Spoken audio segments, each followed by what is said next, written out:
I had made a half-wave dipole antenna for 10 meter recently, but had not added a 1:1 Balun at the feed point. There was no PL259 connector at the cut end of RG213 for connection to my recently purchased 1:1 Balun. Yesterday, I crimped a PL259 connector to the cut end of the RG213, which was 15 meter long. Now it is ready for connecting the 1:1 Balun. This was the existing 10 meter half-wave dipole antenna which was brought down for enhancement. You can see the 3 meter long CPVC pipe used for mounting along with a short length of PVC pipe on which the cut end of RG213 and antenna elements were fixed. This video clip was taken after the PL259 connector had been crimped at the cut end of RG213. When I checked the lengths of the insulated copper wires which formed the radiating elements, I found that one was about 5 cm longer and I trimmed it. The antenna wires were then fixed on the 1:1 Balun on either sides. The stainless steel hook for fixing the Balun to the mast can be seen in the center. Antenna elements were secured with nylon ropes as an added option to prevent stress on the connectors.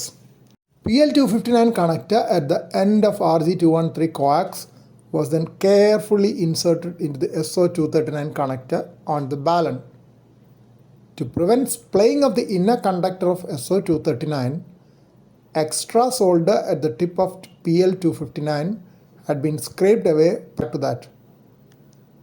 It was ensured that the spokes of PL259 were correctly fitting into the notches on SO239. Outermost part of PL259 was then threaded over the SO239 connector to have a secure fix. The hook on the 1:1 Balun was tied to the end of 3 meter long CPVC pipe and mounted on the parapet of the balcony so that the total height above the terrace would be around 4 meter and height from the ground about 7 meter. Both ends of the radiating elements were tied to nearby supports on the terrace itself with nylon ropes so that it formed an inverted V 10 meter antenna. The initial VSWR was 3.5:1 at the lower end of the 28 MHz band and 5:1 at 29 MHz. Then I folded and twisted back 15 cm of the radiating elements on both sides.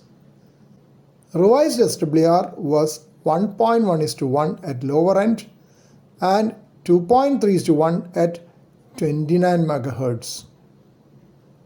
As I wish to optimize for the usual region in which I have worked SSB stations earlier, I reduced the length of elements by another 5 cm.